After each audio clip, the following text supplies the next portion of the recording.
Selamat pagi semua. Kita mulai ya untuk perkuliahan kita hari ini. Jadi untuk week ke-11 ini kita akan membahas mengenai model evaluation ya. Mungkin nanti tidak akan lama kuliahnya karena materi yang akan saya sampaikan ini tidak banyak ya. Kita tidak membahas algoritma baru, kita tidak membahas permasalahan baru, tapi kita membahas mengenai bagaimana cara mengevaluasi ya, menguji model machine learning yang sudah kita buat sebelumnya, gitu ya. Selama ini kita sudah melakukan evaluasi model kita sebetulnya, yaitu menggunakan train test split ya. Kita bagi data yang kita miliki itu menjadi dua bagian, yaitu training set dan testing set ya. Namun pertanyaannya apakah itu cukup ya seperti itu? Apakah kita perlu model evaluasi yang lain ya untuk membuktikan bahwa model machine learning yang sudah kita bangun itu sudah bagus performance-nya seperti itu. Dan kalau nanti Anda lihat ya, waktu nanti Anda punya project ya yang kaitannya itu dengan machine learning atau deep learning ya, atau Anda menyelesaikan problem-problem real di dunia nyata nanti, tahapan yang paling lama sebetulnya adalah tahapan evaluasi ya, untuk membuktikan bahwa model kita itu sudah benar-benar bagus atau enggak. Nah, kita harus menguji dengan berbagai macam kemungkinan seperti itu. Dan tidak boleh kalau kita bilang model machine learning saya sudah bagus performance-nya, tapi dengan cara memilih secara manual ya, mana training setnya, testing setnya yang itu di skenario agar nanti hasilnya itu bagus. Itu nggak boleh. Karena nanti waktu model machine learning kita sudah jadi ya, sudah tahap production, sudah kita terapkan ya untuk menyelesaikan sebuah problem ya. Data yang akan kita olah itu tidak 100% sama dengan data yang waktu kita gunakan untuk membentuk model machine learning tersebut ya. Sehingga kita harus mengevaluasi modelnya itu dengan berbagai macam kemungkinan seperti itu kan. Oke. Jadi sekali lagi data itu adalah hal yang penting ya di machine learning, karena tanpa adanya data maka kita tidak akan bisa membentuk model machine learningnya lah. Data itu nanti kita akan juga gunakan saat kita mengevaluasi model machine learning kita. Oke, jadi model evaluation adalah sebuah proses untuk measure, untuk menghitung performa dari model klasifikasi. Kita batasi dulu model evaluasi kita ini hanya untuk kasus atau permasalahan klasifikasi ya. Nanti yang untuk regresi bisa kita bahas di pertemuan yang lain ya. Kita akan gunakan model klasifikasi terlebih dahulu. Jadi tujuannya untuk mengestimate ya, untuk mengira atau untuk menghitung ya, memprediksi bagaimana performa dari sebuah model untuk data yang masih belum terlihat ya. Masih belum terlihat atau yang masih baru datanya ya, dan itu tidak ada di data training. Model evaluasi ini tujuannya adalah kita bisa membentuk model yang robust, artinya tidak overfitting, tidak hanya bergantung atau tidak rely dari dataset training. Seperti itu. Jadi kita mentrain model klasifikasi itu dengan data yang terbatas, tapi harapannya itu nanti bisa kita gunakan untuk mengklasifikasikan data yang masih belum terlihat ya. Ya. Dan nanti bagaimana caranya untuk melihat performance-nya? Kita menggunakan teknik-teknik di model evaluation ini. Ini adalah sebuah confusion matrix ya. Confusion matrix. Artinya ini kita gunakan untuk melihat tingkat atau banyaknya nilai-nilai true positif, true negatif, false positif sama false negatif. Kasusnya di sini adalah kalau kita permasalahannya adalah binary classification. Kita hanya punya dua label atau dua kelas yang mau kita klasifikasikan. Misalnya positif dan negatif ya. Nah, harapannya waktu kita mengevaluasi model kita, kita mendapatkan nilai true positif dan true negatif yang tinggi. Apa artinya true positif? True positif adalah data yang positif dan dia juga diprediksi oleh model machine learning kita sebagai positif juga. Begitu juga untuk yang true negatif. True negatif, data itu negatif dan diprediksi oleh model machine learning kita juga negatif. Nah, true positif sama true negatif ini kita harapannya bisa mendapatkan nilai yang tinggi ya. Sedangkan false positif dan false negatif ini kebalikannya. Kalau false positif dia negatif tapi diprediksi positif. Kalau false negatif dia positif tapi kita klasifikasikan sebagai negatif. Ini kalau kasusnya adalah kasus binary classification ya. Bagaimana kalau multi label classification ya? Tinggal saja nanti kita tambahkan saja ya banyak labelnya itu. Pasti nanti banyak labelnya adalah jumlah labelnya n kali n ya. Yang mana n itu adalah jumlah labelnya. Ini adalah matriks ya. Matriks untuk mengevaluasi model klasifikasi ya. Yang paling umum digunakan adalah akurasi. Apa itu akurasi? Akurasi adalah nilai yang didapatkan dengan cara menambahkan true positif sama true negatif dibagi dengan jumlah total data yang ada di dataset kita. Jadi true positif, true negatif dibagi dengan jumlah positifnya ditambah negatifnya. Tapi kalau hanya menggunakan akurasi, itu tidak 100% merepresentasikan performa dari model klasifikasi kita. Kenapa?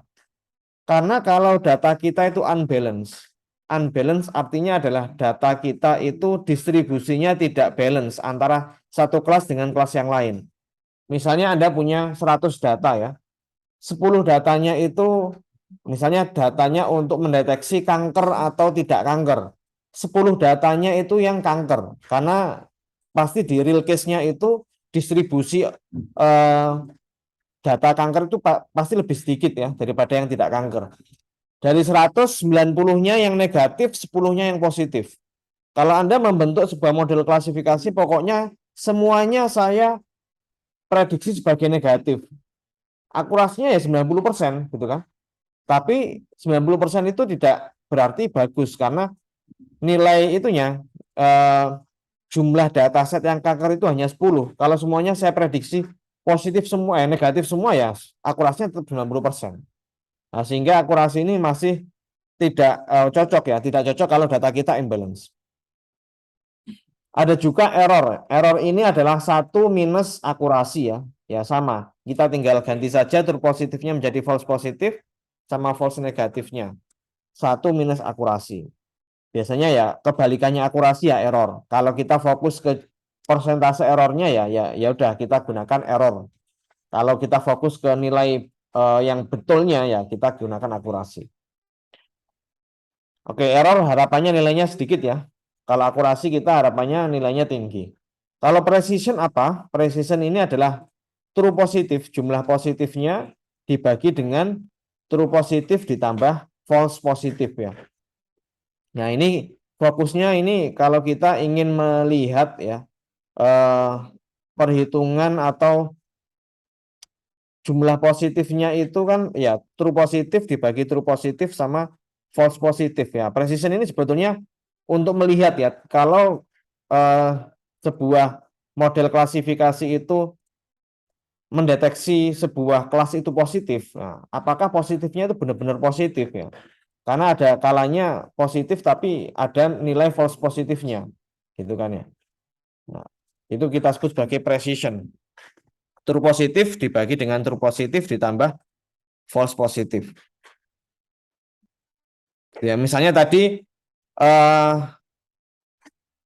kalau kita datanya tadi ya imbalance yang kanker itu 10 ya.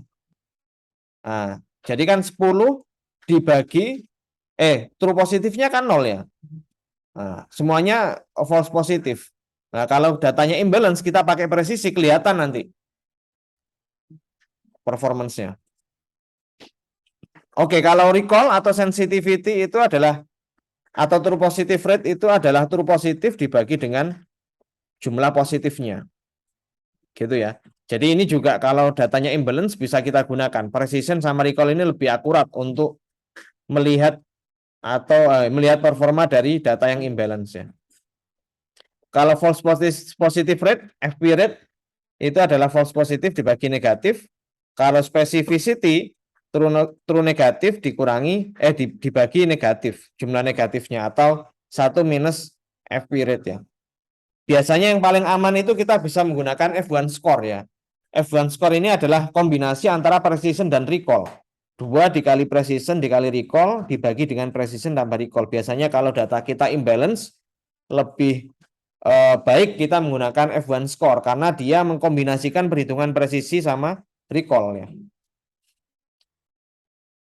Oke.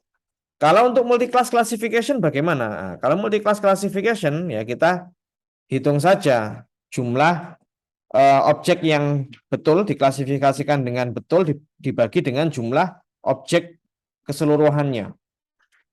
Dan presisi sama recall-nya bisa kita hitung untuk tiap kelas ya. Nah, jadi nanti kita hitung kalau multi label itu tiap kelas itu akan kita hitung presisi dan recall-nya. Dan waktu kita menghitung kelas tertentu, kita anggap kelas tertentu itu sebagai nilai yang positif. Sedangkan remaining kelasnya kita anggap sebagai negatif.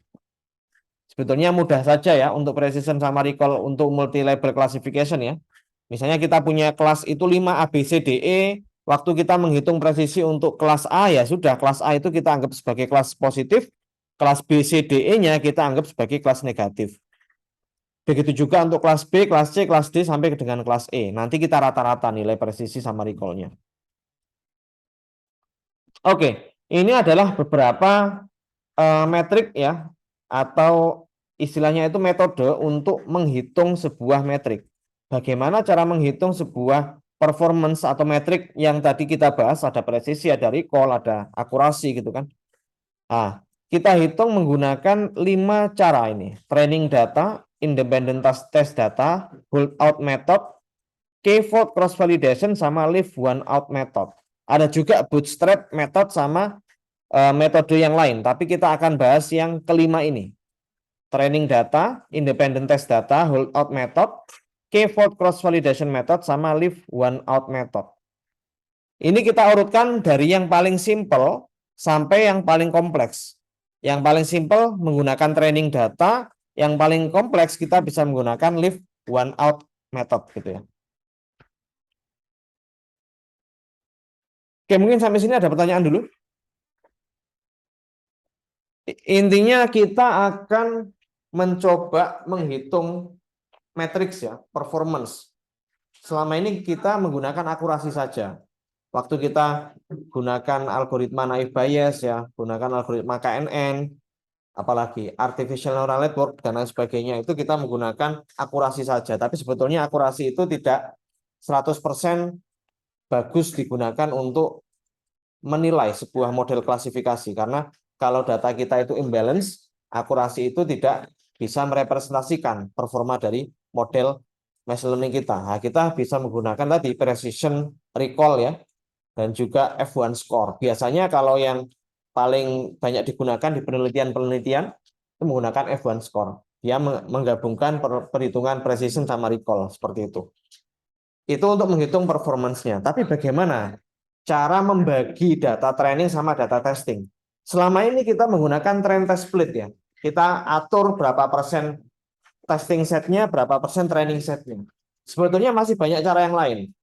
Karena kalau kita hanya menggunakan train test split, kita membagi data itu secara random gitu kan ya. Ya kalau kebetulan datanya itu memang merepresentasikan persebaran data kita secara keseluruhan. Tapi ada kalanya karena kita menggunakan train test split ya, itu ada kan kita bagi misalnya 60% untuk training, 40% untuk testing. Bisa jadi yang 40% itu distribusi labelnya atau distribusi datanya tidak merata. Misalnya kita mau mengklasifikasikan 2 jenis kelas ya, positif sama negatif. Data trainingnya ada 60, data testingnya 40. Dari 60 itu, yang 30 itu positif, yang 30 lainnya negatif. Tapi yang 40 bisa jadi itu positif semua atau negatif semua gitu kan. Kita kan nggak tahu, random kata. Soalnya kan random. Atau mungkin yang positif itu dari yang 40 itu 10, yang negatif 30. Bisa jadi kan kayak gitu. Kalau trend test split, ya oke, kita bisa gunakan itu, tapi ada sisi randomnya, karena kita tadi ya, data itu kita pilih secara acak, mana yang training, mana yang testing, gitu kan ya. Apakah itu sudah layak untuk merepresentasikan performa dari model kita? Ya jawabannya masih belum karena bisa jadi kan kebetulan kalau pembagian datanya itu memang mendukung proses training kita ya berarti kita dapat performance yang bagus. Tapi nanti kalau kita uji coba dengan kasus dengan data yang baru bisa jadi performanya tidak sesuai yang kita harapkan. Nah, oleh karena itu ini ada beberapa cara untuk menghitung performance itu. Tidak hanya menggunakan trend test split gitu ya. Oke. Yang pertama ini adalah yang paling simple dan paling tidak merepresentasikan performa dari model kita. Jadi kita punya data trainingnya. Kita punya data training. Data trainingnya itu atau gini, kita punya dataset ya. Datasetnya, misalnya kita punya 100 observasi dari dataset kita. Semuanya itu kita gunakan sebagai data training. Kita latih model klasifikasi kita ke data tersebut, ke 100 data tersebut, terus kita uji cobakan ke 100 data tersebut lagi. Kan sama saja bohong ya sebetulnya. Kita kalau Anda nanti ya belajar ujian, Anda dikasih 100 soal ya, suruh belajar, nanti ujiannya ya sama pakai 100 soal itu. Apakah merepresentasikan performance dari model kita? Jawabannya tidak. Gitu kan? Kita punya data training, kita punya data yaitu datanya kita gunakan sebagai data training sama data testing. Jadi ya data trainingnya kita gunakan juga untuk testing. Nah, ini tidak optimal atau tidak merepresentasikan model klasifikasi kita. Seperti itu. Itu cara yang pertama. Data training kita uji cobakan ke data training juga. Jadi data training sama testingnya sama. Ini sebetulnya nggak pernah kita lakukan. Selama ini kita pasti membagikan ya data trainingnya berapa persen, data testingnya berapa persen, gitu kan, menggunakan trend test split. Ini adalah cara yang paling simple tapi juga nggak paling jelek juga ya. Paling simple tapi dia tidak merepresentasikan performance dari model klasifikasi kita. Oke, cara yang kedua ini adalah kita membagi dataset itu menjadi training set sama testing set. Ini lebih baik ya karena data testing itu ya tidak kita gunakan untuk mentrain model klasifikasinya. Kita bagi menjadi data training sama data testing gitu ya.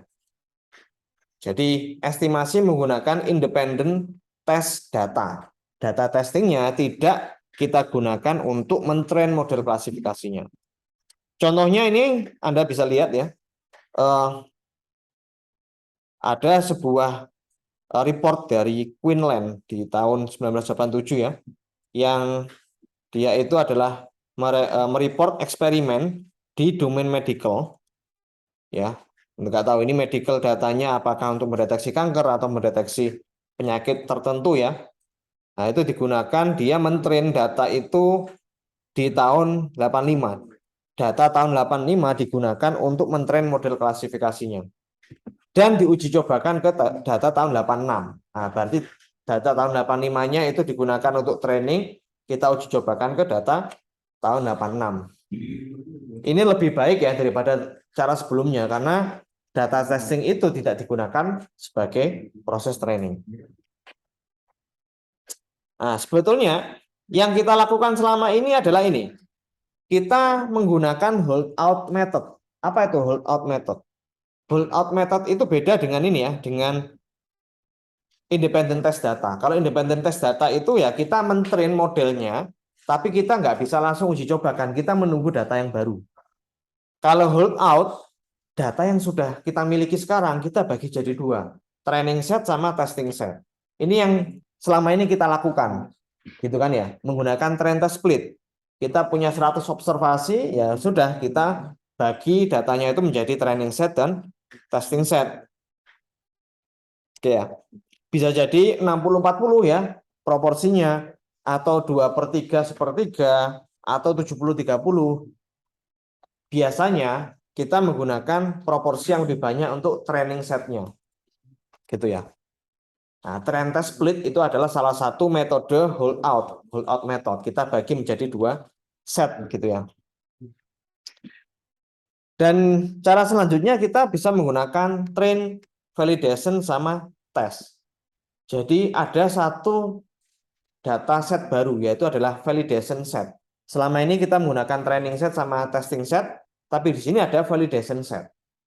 Apa itu validation set? Jadi gini, waktu kita mentrain sebuah model, gitu ya. Kita melihat waktu kita proses training itu, di saat proses training itu berjalan, nah kita uji cobakan ke data validasi, bukan ke data testing. Jadi validation set adalah data set testing yang kita uji cobakan saat kita melakukan proses training. Kalau data testing, test set, nah kita uji cobakan saat proses trainingnya itu sudah selesai. Gitu ya. Jadi kita tambahkan satu set data, yaitu validation set, yang itu nanti kita gunakan untuk menguji model klasifikasi kita saat proses training itu berjalan. Ini biasanya juga sering digunakan ya. Gitu ya. Kalau bisa saya gambarkan seperti ini nanti.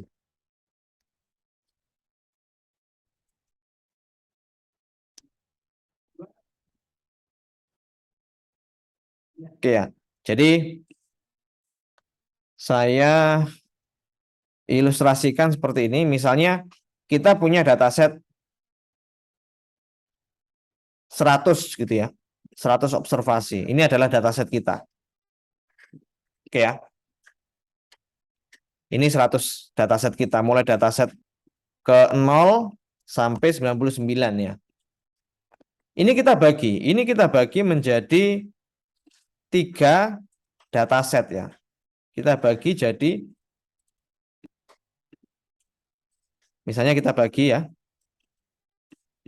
gini aja. Dari 100 data ini kita bagi menjadi 3 bagian. Yang pertama ini adalah training set ya, terus validation set, sama testing set. Yang pertama tadi adalah training set ini.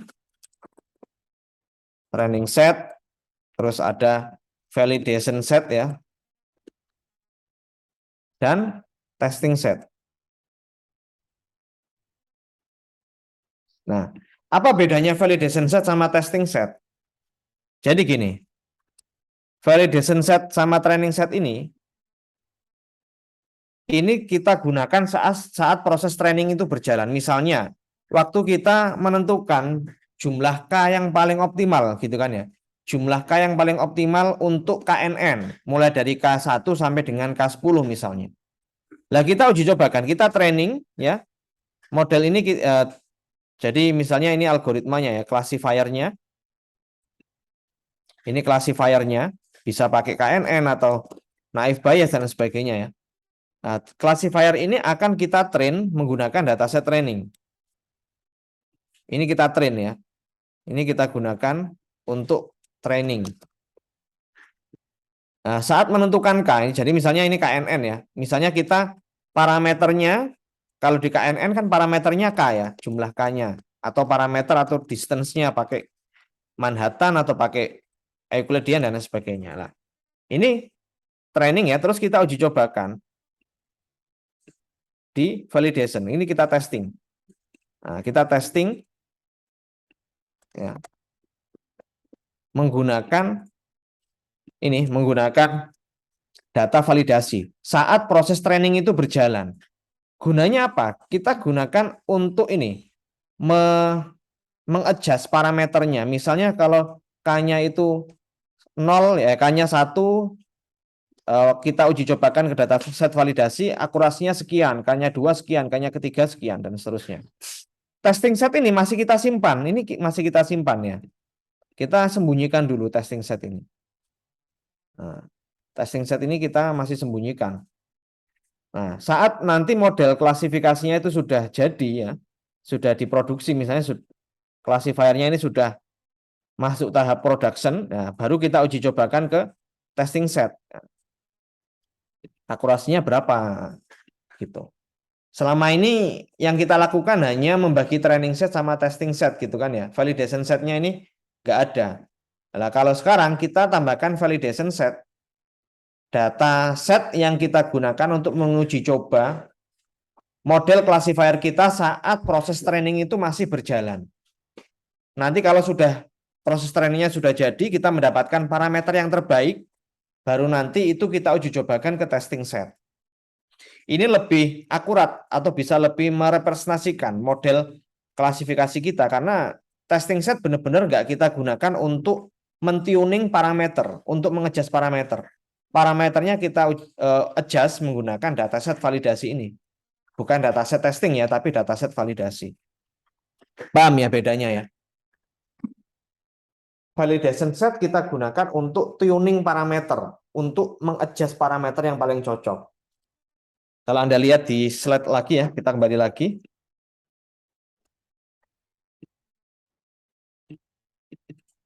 Nah ini ya, jadi validation set itu kita gunakan untuk mengevaluasi classifier-nya. Nah, mengevaluasi gunanya untuk apa ya? Gunanya ya untuk menentukan parameter apa yang paling cocok, karena semua model klasifikasi punya parameter yang berbeda-beda gitu kan ya.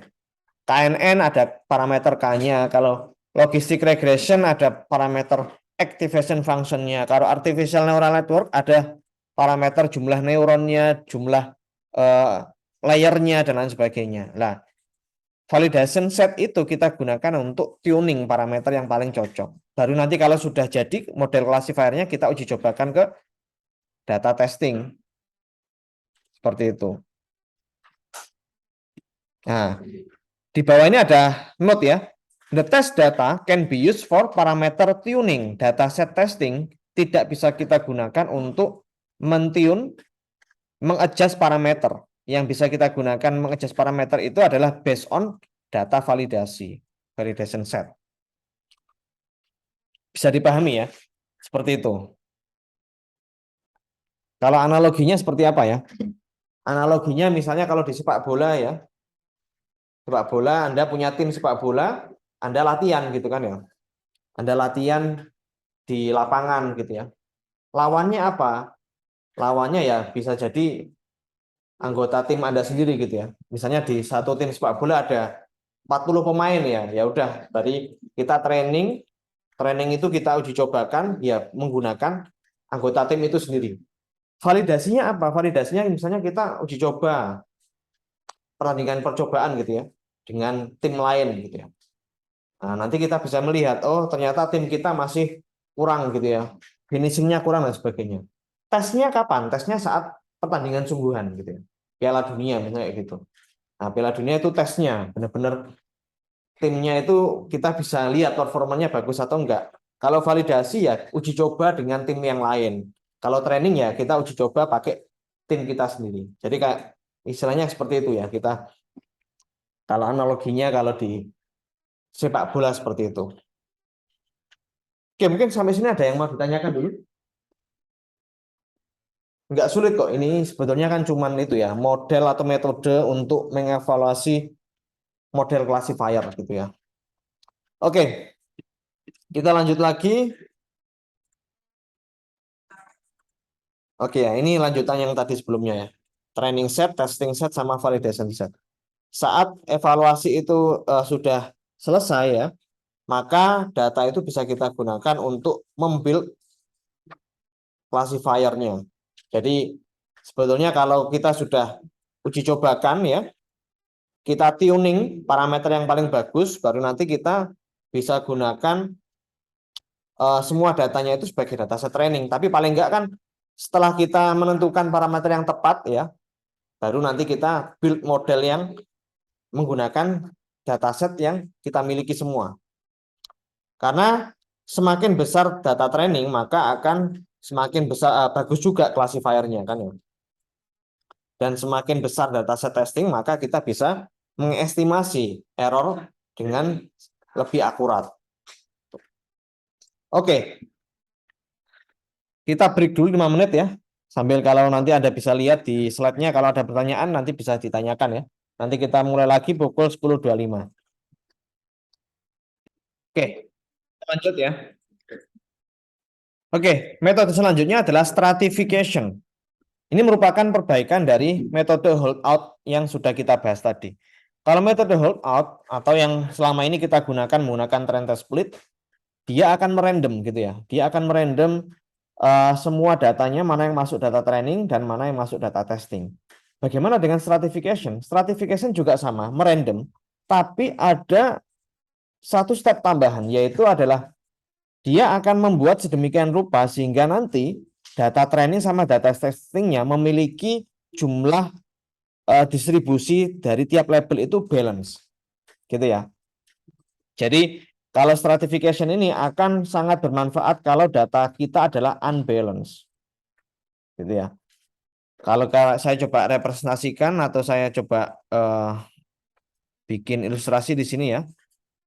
Misalnya kalau kita menggunakan stratification, maka semua labelnya, semua label yang ada di dataset kita itu distribusinya akan sama untuk pembagian data training sama testingnya. Bentar.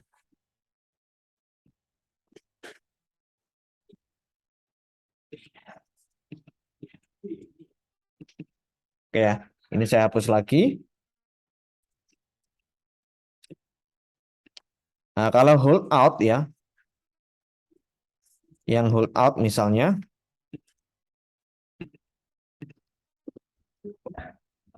gini, kasusnya adalah kita untuk ya multi label atau binary saja deh.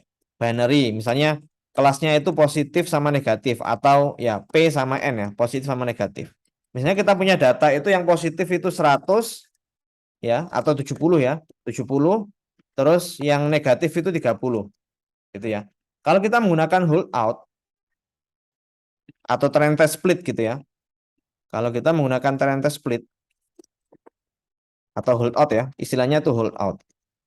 Nah, maka dia gini, misalnya hold out dengan representasi 60% untuk training ya, 40% untuk testing. Jadi ya 60% sama 40% itu akan diambil dari 100 data ini kan. Ini total datanya kan 100 ya ini ya. Jadi dia akan random, mana yang masuk 60, mana yang masuk 40. Kekurangannya ada kemungkinan ya, 60% dari 100 itu kan bisa jadi ya memang namanya kebetulan kan ya. 60 ini bisa jadi positif semua gitu ya. Nah, 60 ini bisa jadi dia positif itu masuk ke 60% semua. Sisanya 40% untuk yang negatif ya, 30 plus masih ada sisa 10 dari positifnya gitu kan ya. Ada kemungkinan kan seperti itu atau paling enggak ada kemungkinan dari sini ya. Yang data 60 ini terdiri dari yang positif itu ada misalnya 50 ya, yang negatif itu 10 gitu ya. Ya, sedangkan yang 40 bisa jadi juga seperti ini. Yang 40 ya, yang 40 itu bisa jadi nanti positifnya hanya 10 ya. Positifnya 10, terus negatifnya 20 kan gini. Kalau seperti ini sebetulnya nggak bagus ya untuk merepresentasikan performance model klasifikasi kita karena ini dia trainingnya 50 tapi diuji cobakan 10 saja di sini. Negatifnya juga sama. 10 tapi diuji cobakan 20. Karena namanya random gitu ya. Nah, dia trainingnya lebih banyak yang positif tapi diuji cobakan ke positif yang lebih sedikit.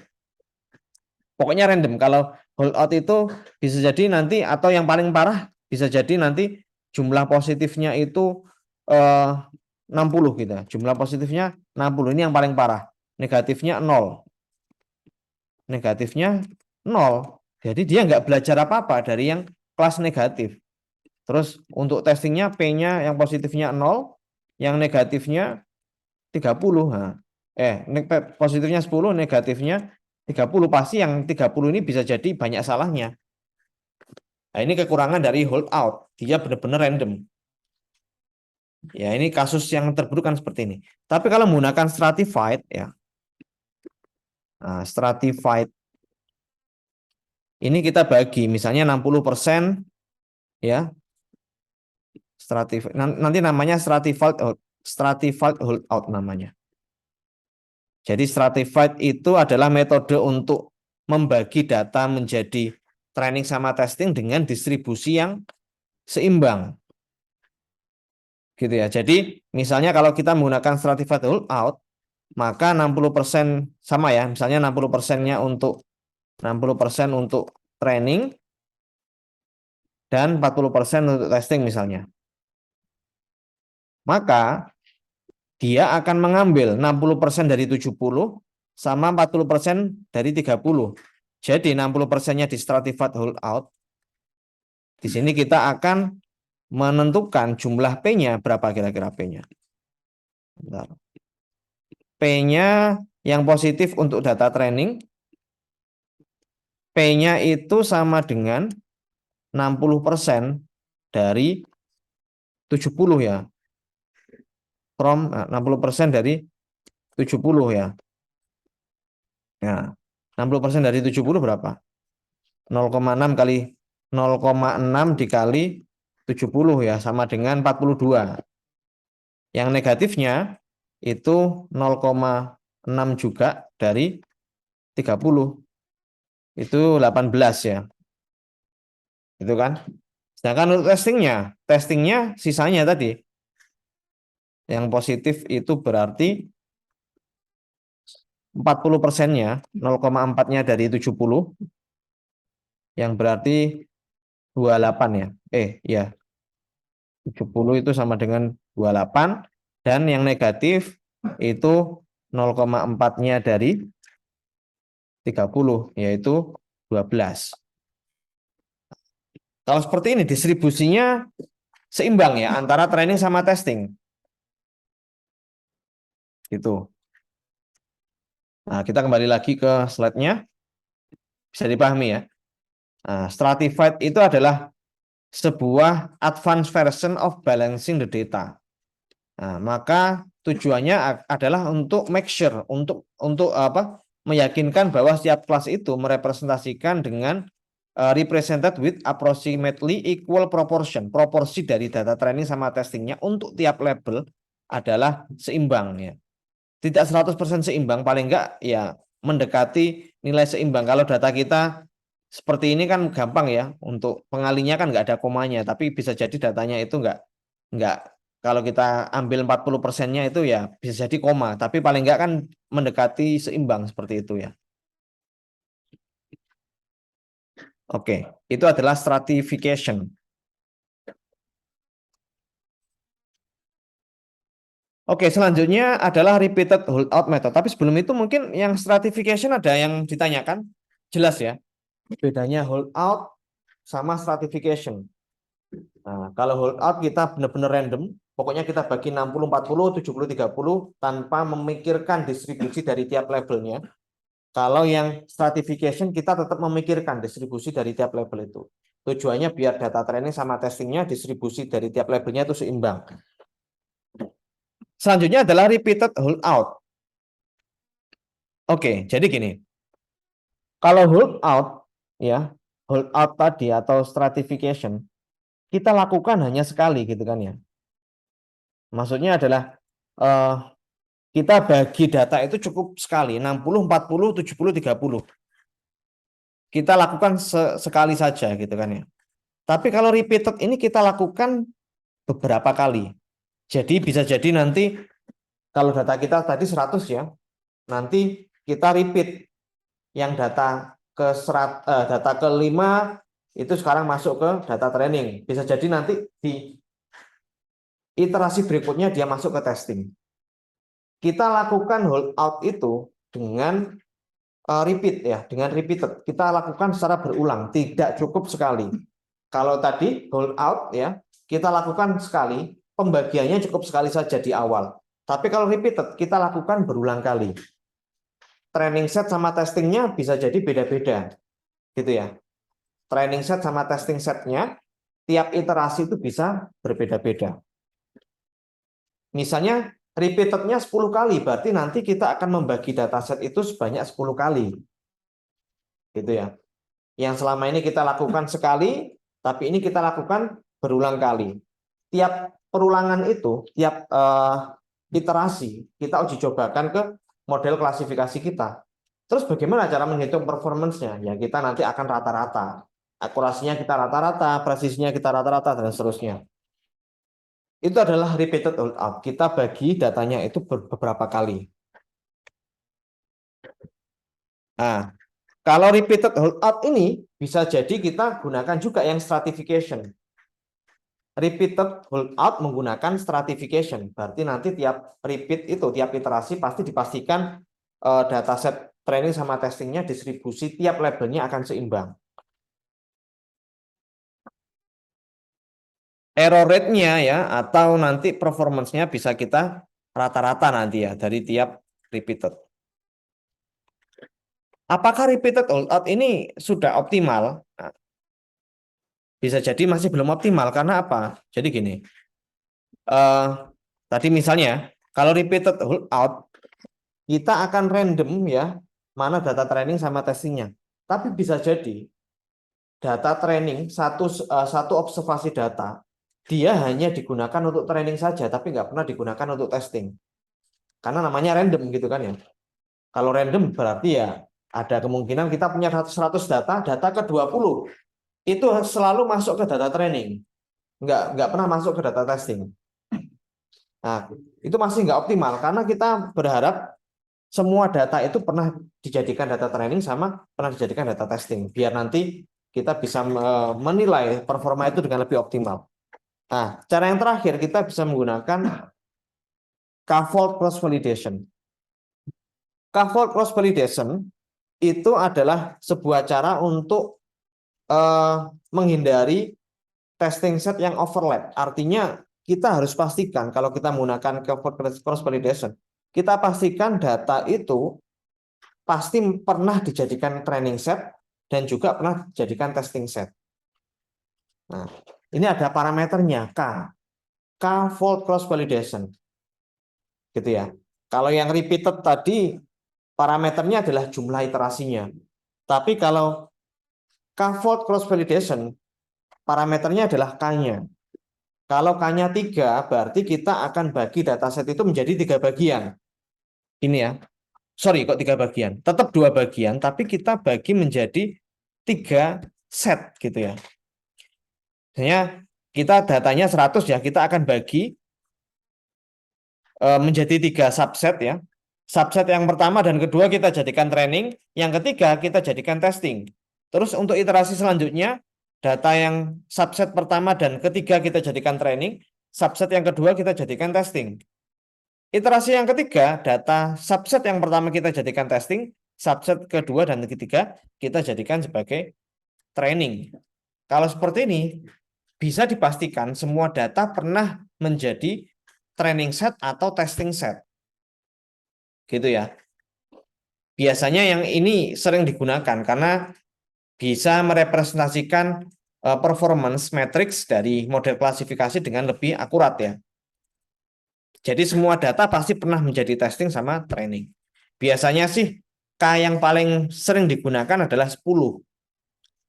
Jumlah K-nya 10. Kalau kita punya 100 data, terus kita tentukan K-nya 10, pasti kita punya 5 subset data kan ya. Tiap subset terdiri dari 20 data. Seperti itu. Nah, ini juga bisa kita kombinasikan sama stratified ya. Jadi nanti pasti tiap subset memiliki distribusi data atau label yang seimbang juga. Gitu ya. Ini yang biasanya sering digunakan K-fold cross validation. Apakah akan memakan waktu komputasi yang lebih lama? Ya pastinya iya, karena kita akan mentrain model itu sebanyak 3 kali. Kalau kita K-nya 3, kalau K-nya 10 ya berarti kita akan mentrain model itu sebanyak 10 kali gitu kan ya. Oke, ini more on cross validation biasanya standarnya kita bisa menggunakan 10 ya. K-nya itu 10. Karena dari eksperimen yang sudah pernah dilakukan dari penelitian-penelitian sebelumnya, nilai 10 ini adalah yang paling bagus gitu ya, yang bisa mengestimasi secara akurat.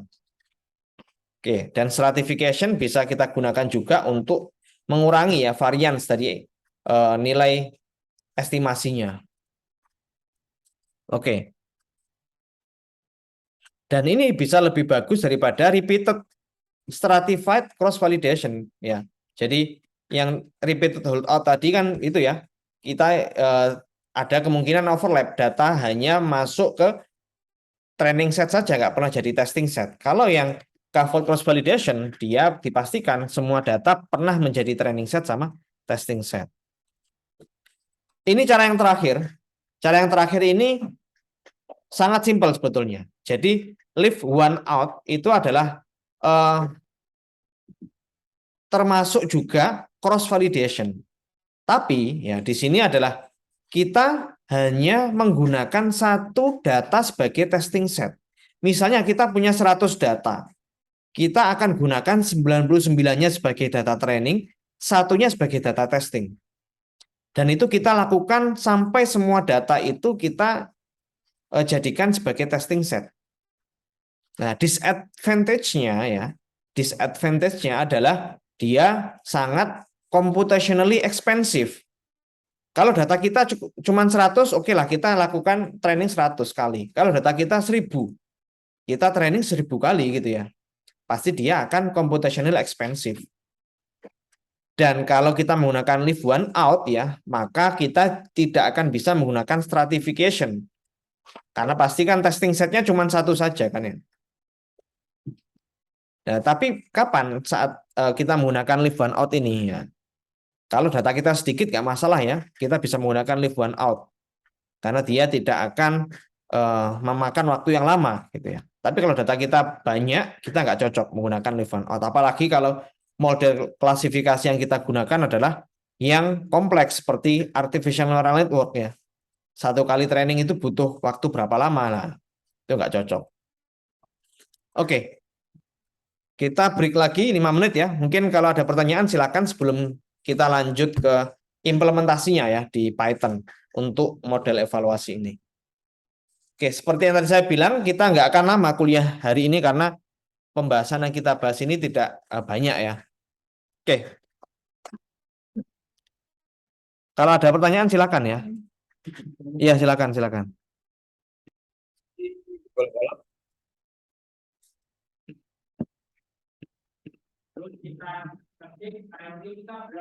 Kita nanti menggunakan dataset yang sama dengan yang pernah kita gunakan sebelumnya, yaitu Iris dataset ya.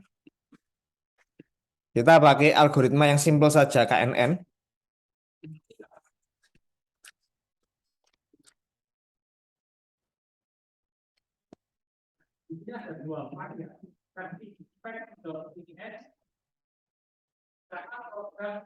Model evaluation.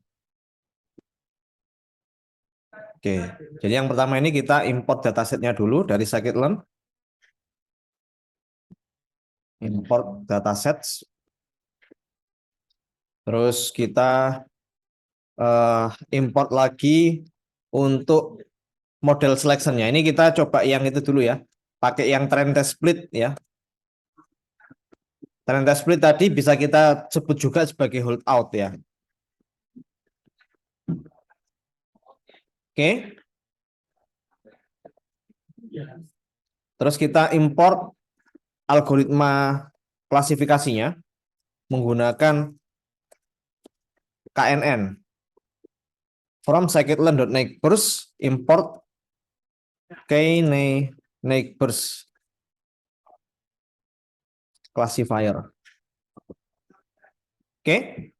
Terus kita gunakan akurasi saja dulu ya. Nanti sebetulnya selain akurasi score ada juga precision recall dan F1 score dan kawan-kawan. Nanti kita akan coba juga yang lain di slide yang terakhir ya. Nanti kita coba lihat.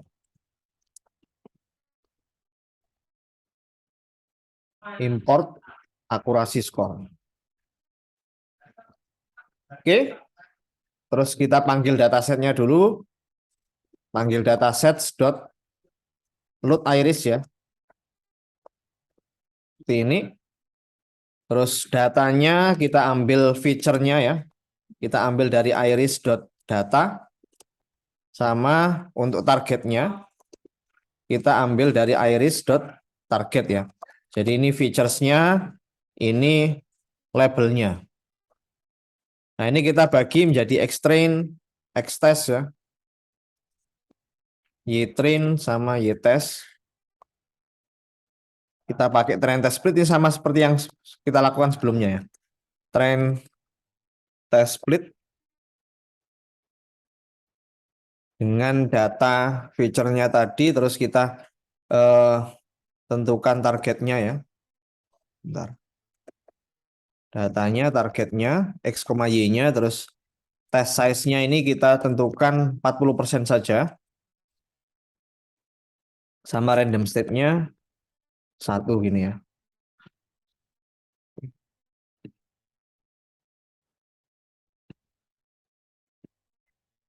Oke, ini X-train, X-test, Y-train, sama Y-testnya sudah kita bikin.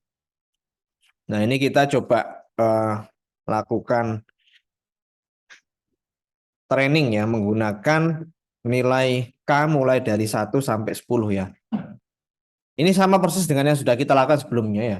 Ini kita sebut sebagai hold out ya. Ini saya kasih aja tulisan di sini.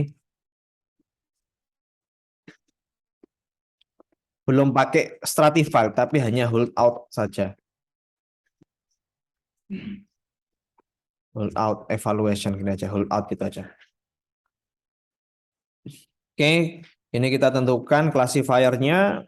Kita panggil K naik burst classifier-nya dengan number of neighbors-nya itu kita ambil K ya, sejumlah K, kita training, kita fitkan ke data trainingnya,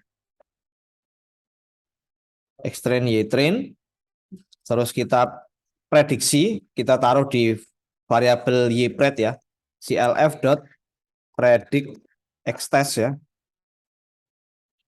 Terus akurasinya kita hitung dengan cara mengalihkan 100 dengan akurasi skornya. Nah, akurasi skor ini menerima input argumen Y-test sama Y-pred-nya kita bandingkan. Ini kita print. K sama dengan persen G. Akurasi sama dengan persen G. Persen.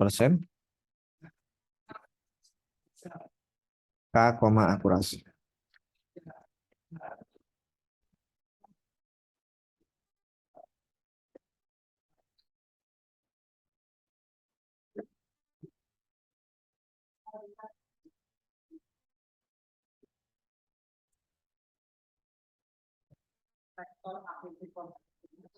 Oke, masih allocating.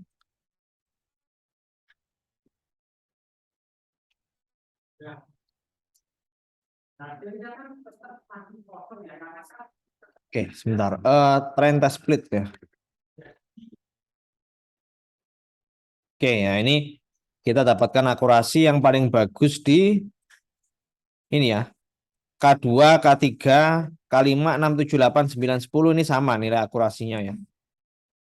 Oke, tapi kita jangan menggunakan K4 sama K1. Akurasinya tidak sebagus yang lain.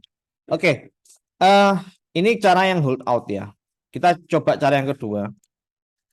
Nah, ini sebentar, ini kita masih hold out ya. Cuman kita performance-nya itu kita coba hitung menggunakan confusion matrix ya. Nah, ini kita hanya menggunakan akurasi skor.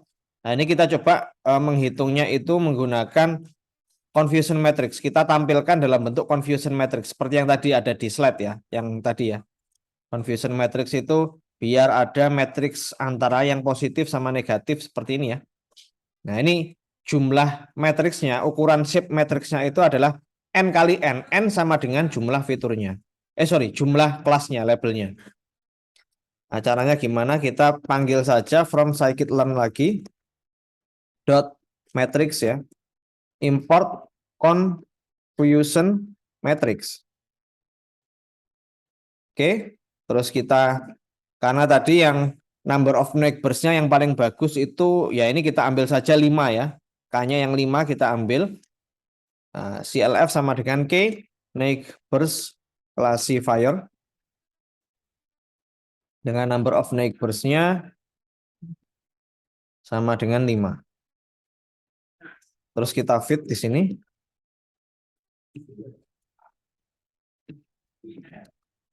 Fit ke data training dan testingnya. Oke. Terus kita prediksi. Ini sama kayak tadi ya. CLF.predict X eh eh X-test ya, X-test. Terus kita hitung, kita coba panggil confusion matrixnya. Si M sama dengan kita panggil confusion matrix ya. Nah, ini parameternya Y-test sama Y-pred. Nah, kita print di sini. Matrix ini. Kita print CM ya. Nah, kita juga bisa normalize ya. Kita coba print dulu sebentar. Kalau kita print berarti dia merepresentasikan nilai ininya ya. Nilai dari tiap label yang benar diklasifikasikan. Misalnya ini urut dari Setosa, Versicolor sama Virginica ya. Ini Setosa, Versicolor sama Virginica. Gitu ya. Jadi yang Setosa sama Versicolor dia tidak ada yang salah diklasifikasikan. Tapi kalau yang Virginica ini dia ada yang diklasifikasikan sebagai Versicolor ya, satu ini ya, salah ini. Oke. Ini kalau kita tidak normalize. Kalau di normalize gimana? Nah, kalau di normalize gampang saja, ini kita copy saja. Kita paste ya, kita tambahkan NCM sama dengan confusion matrix. Ini kita kasih parameter normalize. Normalize sama dengan true. Ini ya. Nah, ini kita tambahkan normalize confusion matrix, kita tambahkan NCM.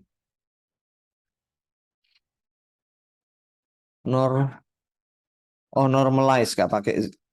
Oke. Nah, ini ya. Oke, ini kalau kita gambarkan confusion matrixnya. Tapi sebenarnya kita bisa menggunakan plot ya untuk membentuk confusion matrix sehingga lebih enak dilihatnya gitu. Nah, kita bisa gunakan ini ya.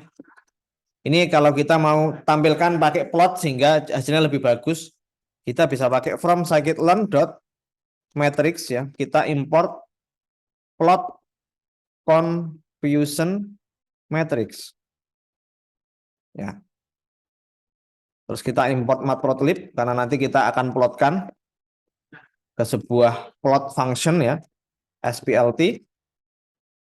Terus nah ini kita bikin variabel plot confusion matrix ya. Bukan bikin variabel tapi kita panggil plot confusion matrix tadi sebelumnya kita panggil kita panggil classifier yang sudah kita train tadi menggunakan number of neighbors sama dengan 5.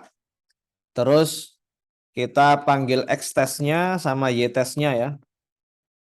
Terus kita kasih label, display labelsnya menggunakan iris.targetName. Nah, iris.targetName ini dia akan berisi nama-nama labels ya. Nama-nama labels yang ada di dataset iris tadi ya. Si mapnya ini kita gunakan blues saja. Nah, display labelsnya iris target names. Terus si mapnya ini temnya, warna temnya kita kasih blues. Kita kasih title, plt.title, confusion matrix.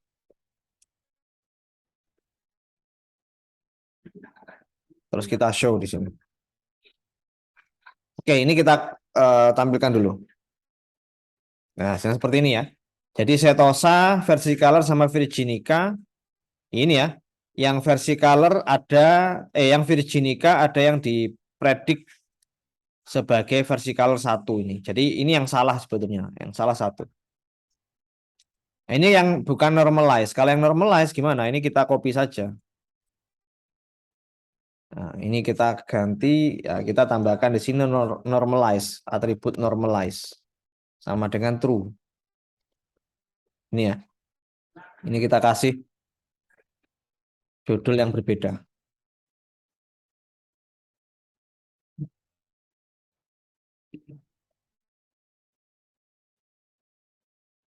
Oke.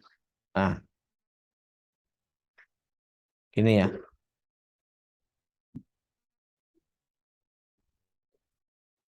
Oke, ini yang normalize, ini yang tidak normalize. Ini karena kita punya 3 label ya, setosa, versicolor, sama virginica. Ini true labelnya, ini yang predicted-nya ya. True label, ini predicted. Nah, oke. Tadi kita gunakan akurasi ya untuk menghitung apa namanya performance-nya ya. Ini saya kasih code text cell ini aja ya. Confusion matrix. Ini hold out confusion matrix. Nah, selanjutnya ini kita coba tampilkan hasil performa selain akurasi, misalnya precision, recall, F1 score ya, dalam satu report. Nah, caranya ini saya tambahkan classification report ya. Jadi kita mau tampilkan akurasi ya, precision, recall, sama F1 score.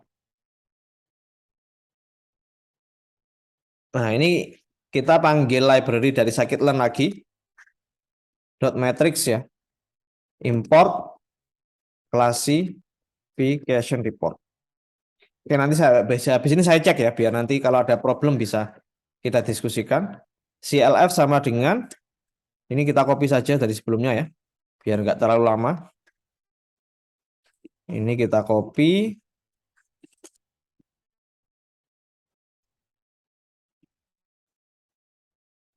Ya, ini kita print classification report ya. Kita panggil functionnya.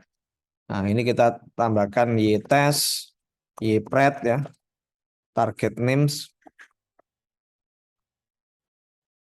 Names-nya pakai yang iris.target names.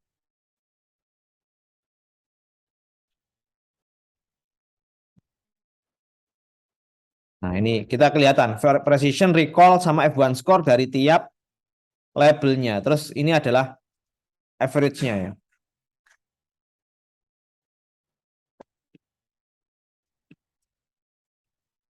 Jadi apa itu makro average sama weighted average? Jadi ini kebetulan nilainya sama ya. Yang makro average itu adalah kita average secara keseluruhan ya. 1,0,95, 1 dibagi 3. Kalau yang weighted ini dia akan mempertimbangkan jumlah datasetnya. Kalau datasetnya setosa itu lebih banyak, maka nanti bobotnya akan lebih banyak. Jadi ini ada kayak pengalinya dengan bobot gitu ya. Terus kita tetap bagi 3. Tapi kebetulan ini jumlah datasetnya juga nggak beda jauh ya. Kalau kita lihat yang ini 20, 21 sama 19. Jadi bobotnya kurang lebih masih sama ya, 0,3-an. Nah ini kalau kita hitung weighted average-nya ya masih sama. Kalau weighted average-nya itu berbeda ya, ada yang imbalance, pasti nanti nilainya juga akan berbeda. Oke, sampai sini dulu mungkin ada pertanyaan. Saya coba keliling sambil lihat. Kita tadi sudah pakai hold out ya. Nah, selanjutnya ini kita masih menggunakan hold out sebetulnya. Cuman kita bagi datasetnya itu menjadi 3 bagian, yaitu training, validasi, dan sama tes. Oke ya. Jadi ini eh, kita pakai yang train, validation, sama tes. Nah, bagaimana train, validasi, sama tes ini? Ini kita tambahkan sedikit modifikasi dari itu ya, data trend test split yang sudah kita lakukan sebelumnya. Ini bisa kita copy saja yang pakai hold out. Ya. Ini kita copy, kita paste di sini. Nah, bedanya kita ini nggak usah ya. Nggak usah. Ini juga nggak usah. Nah, ini ya. Ini kan kita pakai hold out yang sebelumnya kita bagi menjadi train sama tes gitu kan ya. Dengan ukuran 40% sama 60% untuk trainingnya. Oke, di sini saya coba ganti dengan seperti ini. Jadi saya akan membagi data training saya itu menjadi 3 bagian, yaitu yang training setnya itu sama dengan sebentar, tesnya size-nya dulu. Tes size-nya itu 20% ya. training setnya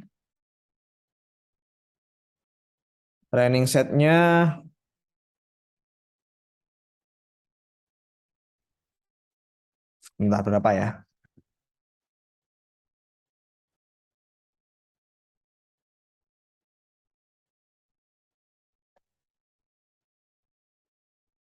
Oke, training setnya 60 saja, 60% ya. Terus validation setnya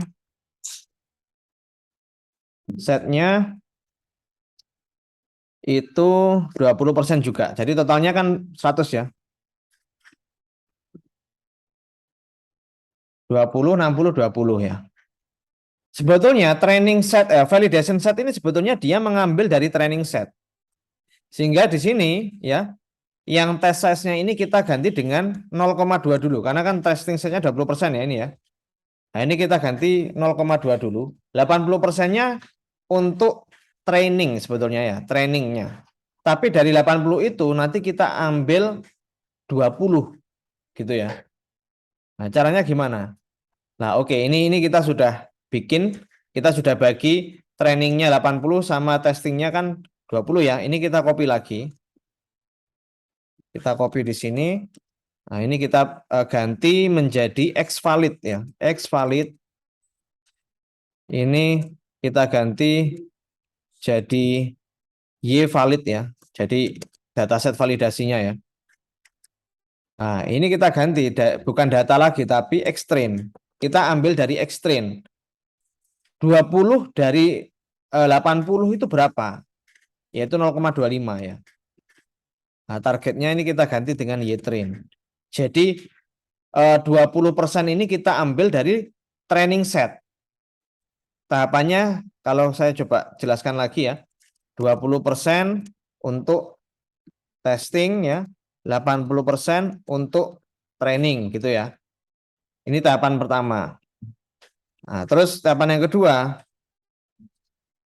ini dari keseluruhan data ya. Tahapan yang kedua, tahap 1 ya. Ini tahap satunya. Tahap duanya, ntar ini.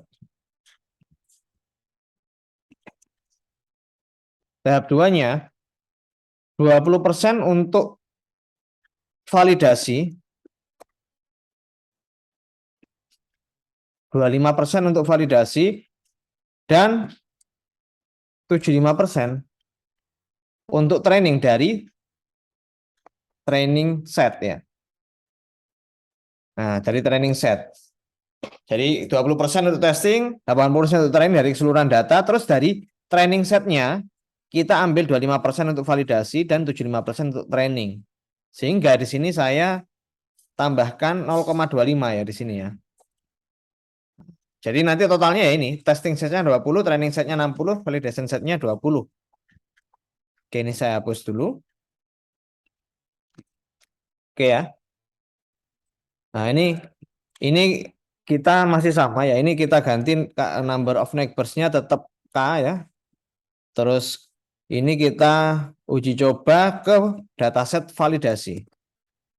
Bukan ke dataset training ya. Terus akurasinya ini kita YVAL sama YPRED ya. Karena kita uji cobakan ke dataset validasi dulu ya. Nah, baru nanti setelah ini YVAL ini ya. Oke, baru nanti setelah kita lihat ya yang paling bagus yang mana ya. Nah, ini kan kita uji cobakan ke dataset validasi ya. Ini juga validasi. Ini kita tambahkan validation akurasi ya. Validation akurasi. Terus yang kedua, ini kita copy saja. Yang kedua ini untuk tes akurasi. Nah, tes akurasi ini kita ganti dengan Y-test. Jadi ini untuk dataset validasi kita dapat akurasi sekian. Kalau ini kita coba untuk dataset yang testing ya. Oke, ini kita coba jalankan lagi.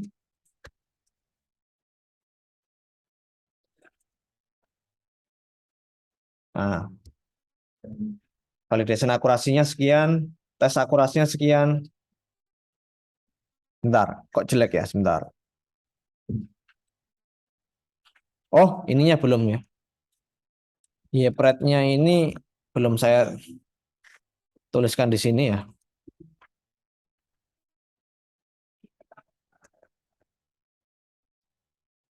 X-test ini ya. Nah, ini ya. Validation akurasinya sekian, testing akurasinya sekian. Jadi yang validation akurasi kita uji cobakan ke dataset validasi. Kalau testing akurasi kita uji coba ke dataset testing ya. Ya, sebetulnya dataset validasi itu ini ya, kita gunakan untuk menentukan K-nya biasanya sih. Nah, menentukan K yang paling optimal berapa, baru nanti kita uji cobakan ke dataset testing.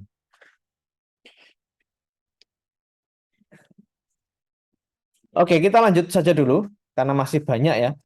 Jadi yang selanjutnya ini, kita akan menggunakan stratified repeated holdout ya. Oke, karena masih adzan, kita break dulu ya. Ya, kita lanjutkan lagi ya. Ini kita sudah bagi menjadi tiga, train validation sama tes ya. Selanjutnya kita akan menggunakan stratified itu ya, stratified holdout ya. Jadi kita pastikan nanti pembagian training sama testingnya tidak kita lakukan cuman sekali ya, tapi kita lakukan beberapa kali. Gitu ya. Oke. Jadi ini kita panggil dulu library-nya dari scikit-learn.model selection ya, sama seperti train test split tadi. Kita import stratified, ini rawan salah ini, stratified ini stratified shuffle split ini. Nah, stratified shuffle split ya. Terus kita panggil juga cross validation score. Jadi ini stratified shuffle split itu kita akan bagi menjadi beberapa bagian. Itu ya. Nanti kita lihat. Kita akan bagi menjadi 10 subset ya. Sebentar saya coba.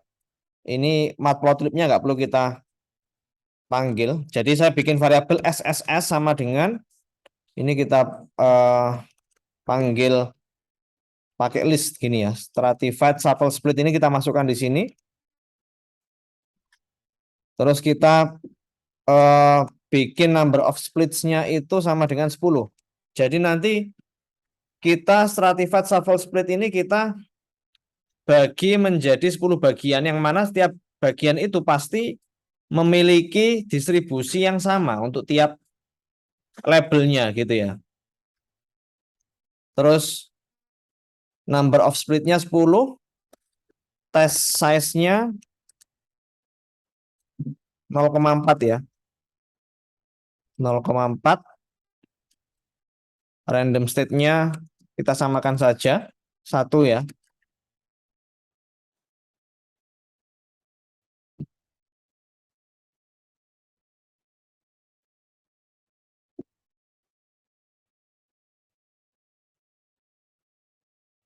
Jadi kita nanti akan uji coba itu 10 kali ya. Karena ada 10 split nanti. Nah, tiap split itu terdiri dari 60% training, 40% testing. Yang mana tiap training set sama testing setnya akan memiliki distribusi label yang sama. Random setnya 1, terus ini kita panggil dot split data, target. Ya. Terus kita bikin variabel min akurasi, nanti biar kita gunakan untuk mendapatkan akurasi rata-rata gitu ya. Akurasi sama dengan 0 ini untuk counternya, K sama dengan 1. Oke, for K in range 1,11 ya. Ini kita copy saja dari sebelumnya ya. Atau enggak apa-apa, kita ulangi lagi tuh. CLF sama dengan K neighbors classifier dengan number of neighbors-nya sama dengan K ya. Oke, kita panggil akurasi skor. Kita hitung akurasinya saja. Itu dengan cara cross file score ya. Nah, kita panggil classifier-nya, CLF, datanya, targetnya, sama di sini ada parameter CV ya. Parameter CV ini kita panggil dari sini. Stratified shuffle split ya. Jadi nanti kita akan hitung rata-rata akurasi ya dari tiap split tadi itu berapa.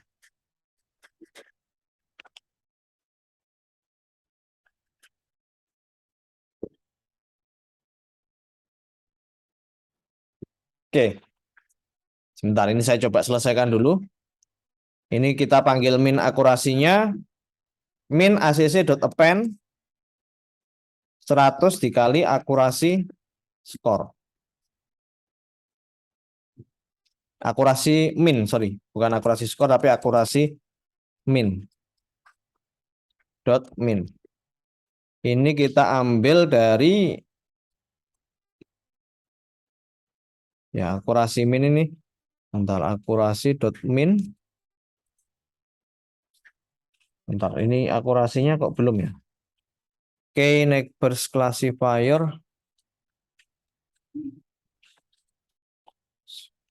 Oh ini nih. Ini bukan akurasi skor, akurasi cross validation score CLF data target CV sama dengan SSS.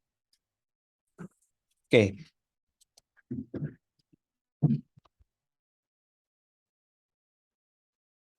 Oh ya ini if 100 dikali akurasi min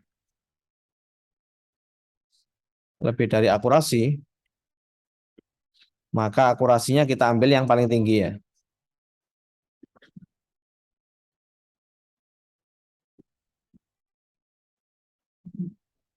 Oke, nanti saya jelaskan bentar.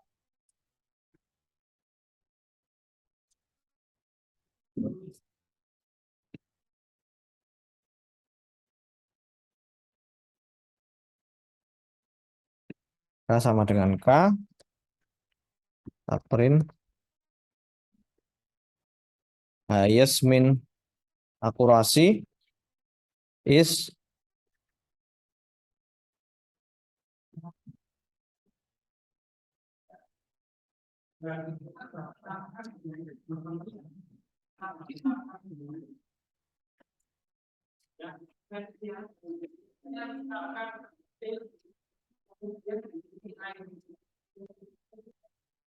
Oke, kita print dulu sebentar.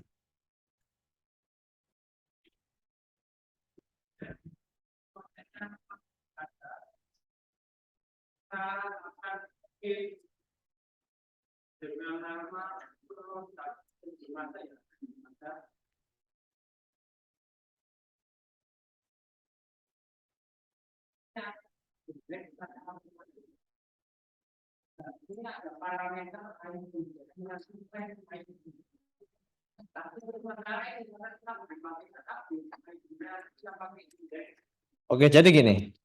Ini kan kita kembali ke slide-nya dulu.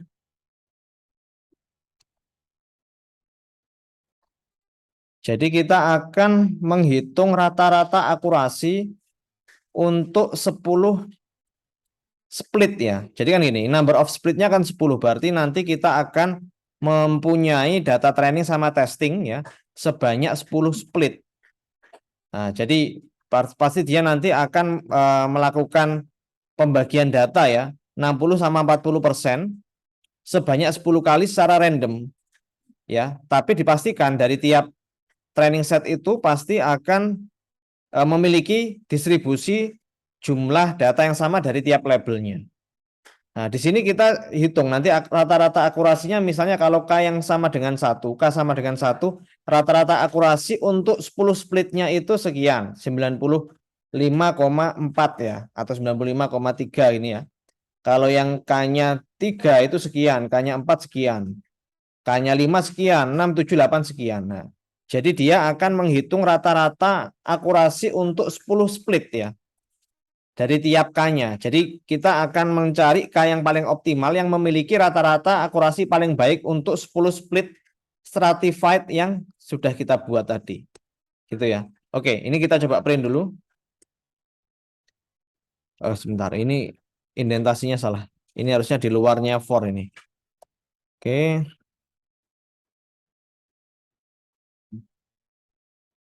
Nah, ini ya. Nah, dari sini kita bisa lihat, oh ternyata yang paling bagus itu sebetulnya 8 karena kita sudah uji coba sebanyak 10 kali. Gitu ya, 10 kali dari tiap number of splitnya ini ya. Number of splitnya kan 10. Datanya 60-40. Nah, ini kalau seperti ini kan uji cobanya bisa lebih banyak gitu ya.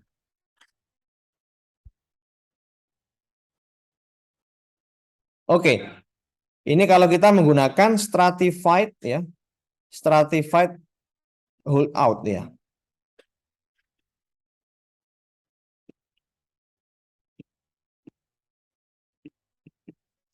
Ini stratified.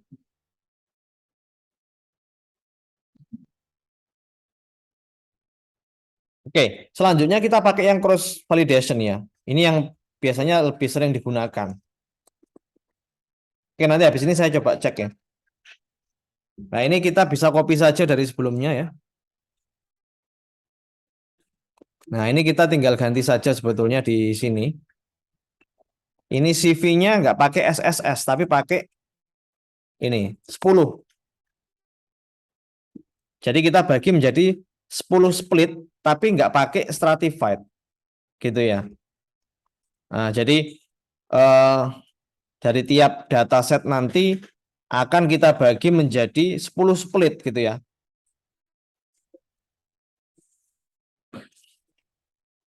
Sebentar, ini saya coba copy dari sini.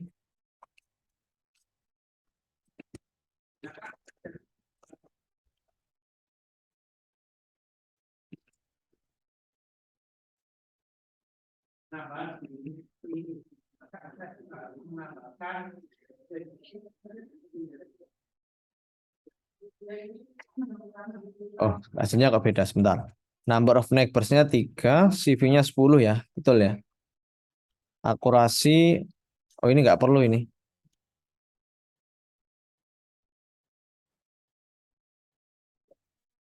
Sama semua ya. CLF data target ya, CV sama dengan 10, number of neighbors-nya ini. Oh ini akurasi dot min ya, akurasi dot min.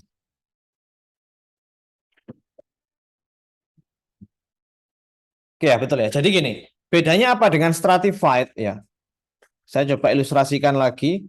Stratified sama cross validation bedanya apa? Jadi yang tadi ya, yang stratified tadi,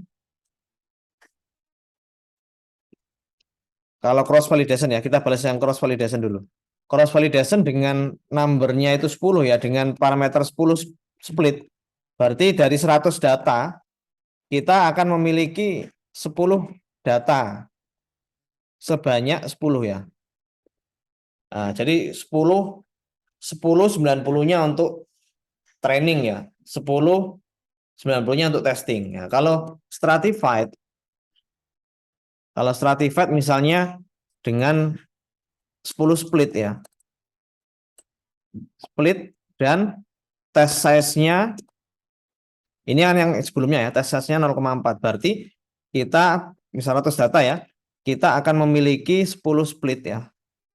Split ke 1 itu ada 60%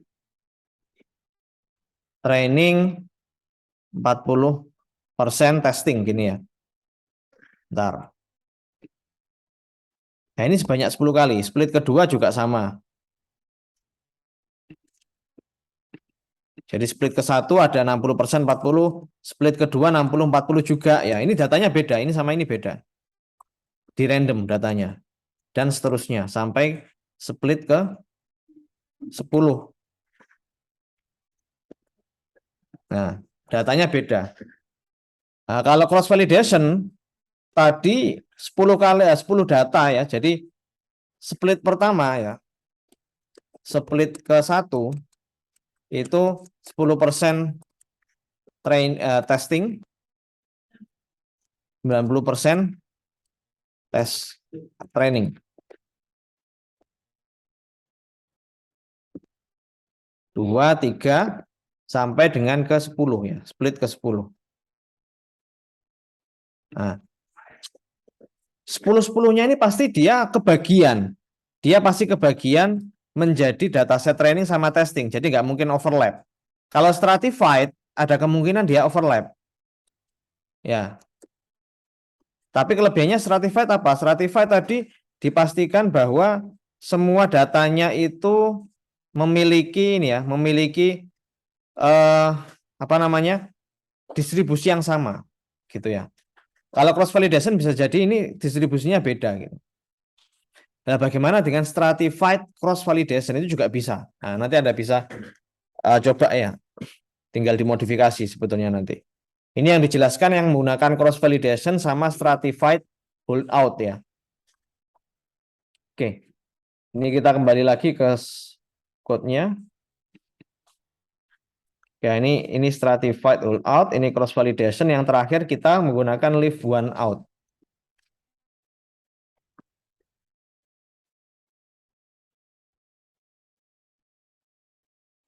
Nah, leave one out ini kita copy saja dari sebelumnya, kita tinggal ngubah parameter CV-nya saja.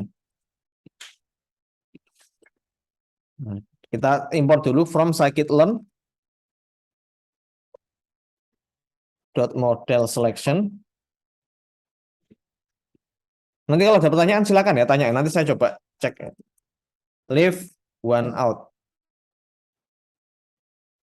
Oke.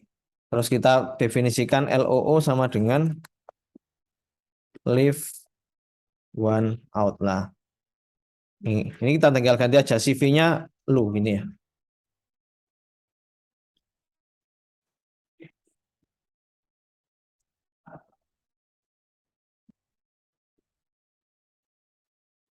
Nah, dia agak lama ya, karena kan tadi seperti yang saya bilang ya, karena dia akan mencoba sebanyak jumlah data kita. Oke, mungkin kalau masih ada yang dibingungkan silakan. Jadi kita nanti belajar 3 ya, implementasinya yang pertama stratified. Tujuannya stratified apa? Kita memastikan bahwa tiap dataset, tiap training set sama testing set itu memiliki distribusi yang sama dari tiap labelnya. Itu kalau kita menggunakan stratified. Misalnya stratified-nya kita definisikan number of split-nya 10, berarti kita akan punya 10 split yang mana tiap split-nya itu terdiri dari 60-40 kalau kita tentukan test-nya 40%. Kalau cross validation, kita pastikan bahwa semua dataset pasti pernah menjadi dataset training sama testing. Kalau number of split-nya 10, dari data kita 100, berarti ya test size-nya itu 10%, training size-nya 90%. Kita lakukan itu sebanyak 10 kali. Sampai semua data itu pasti pernah menjadi training set sama testing set. Kalau leave one out method, 99% datanya pasti gunakan untuk training, 1%-nya untuk testing. Kalau data kita 100 ya. Itu kita lakukan, pasti kita memiliki number of split-nya ya sebanyak 100, karena data kita 100. Oke, silakan kalau ada yang mau ditanyakan. Nanti kalau masih ada yang bingung, boleh ya tanya dulu. Ya, kalau yang di kemarin ada mahasiswa juga yang tanya, sering tanya juga ya di grup chat, tapi bukan kelas ini kayaknya. KPD, ini KPJ kan ya? Ya. Kalau memang biasanya kan kalau di rumah dicoba-coba lagi ada pertanyaan ya, bisa ya langsung diskusi di grup aja. Nanti biar diskusinya bisa mungkin bermanfaat juga bagi yang lain ya. Ini nanti kalau Anda di final project ya bisa menggunakan salah satu stratified, without atau one out terserah. Atau yang lebih bagus itu sebetulnya itu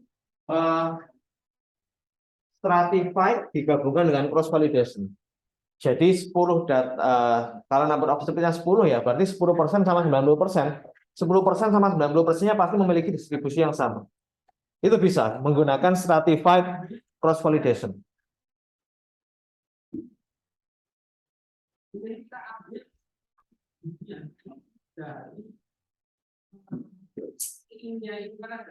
Oke, ada pertanyaan dulu? Terkait dengan proyeknya sudah dapat datasetnya atau belum? Belum. Atau masih mencari-cari? Kita nanti week ke-14 ya itunya. Apa namanya? Eh Presentasinya, tapi kayaknya week 14 itu sudah libur Natal ya. Jadi harusnya lebih lama apa pengerjaannya. Tapi kalau pengen menikmati liburan ya selesaikan sebelum liburan gitu kan enak. Oke, kalau nggak ada pertanyaan, saya akhiri untuk pertemuan kita hari ini. Nanti saya akan share videonya. Saya berharap nanti kalau ada pertanyaan bisa kita diskusikan ya di grup chat ya, di Google Chat. Oke, terima kasih. Saya akhiri. Selamat siang.